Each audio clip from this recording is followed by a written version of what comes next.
Wala ka bang hilig sa pusa? Magbabago ang pananaw at pagtingin mo sa mga pusa sa sandaling mapanood mo ang video na ito. Tiyak nagugustuhin mo ng mag-alaga ng pusa. Ang mga pusa ay karaniwang binabaliwala lamang sa ating mga tahanan. Hinahayaan lamang silang gumala, umuwi man o hindi ay hindi natin napapansin. Ngunit sa science world, ang mga pusa ay itinuturing na pinaka-magical at useful na hayop. Narito ang ilan sa magical at healing properties na taglay ng mga pusa.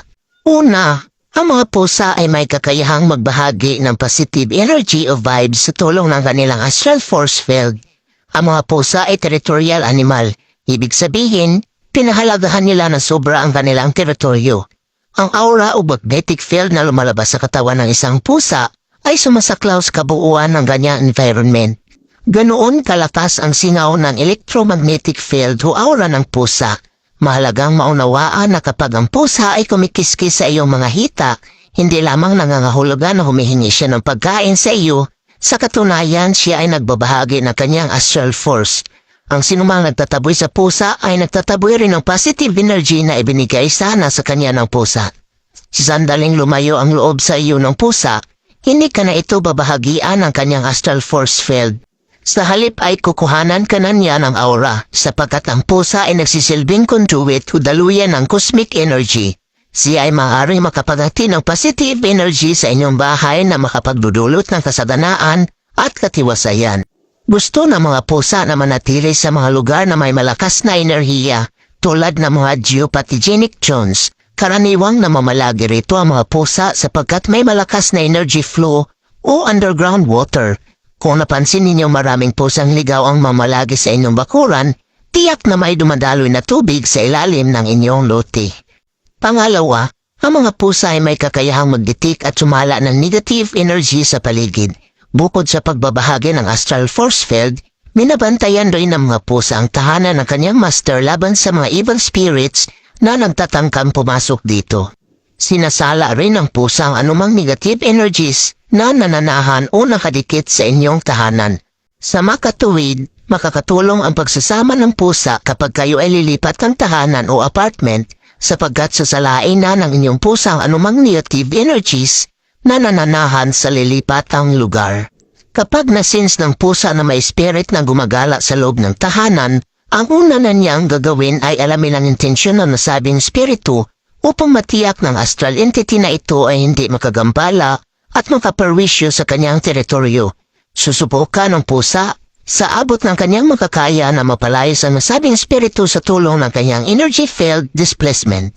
Kung ito ay hindi gumana, susubukang itrap ng pusa ang spiritu sa kanyang energy field upang itapon niya ito palabas ng bahay.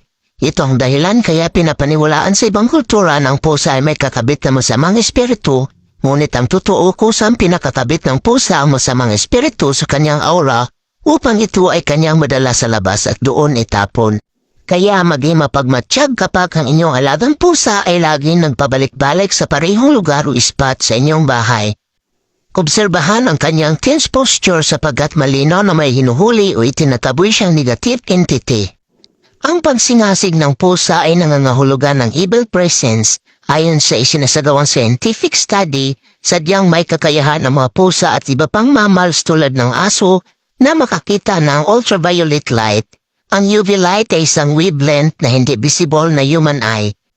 Ang mata kasi ng tao ay may lens na nagbablock ng UV light upang matulungan ang inyong alagang pusa na may taboy ang negatibong enerhiya sa inyong tahanan.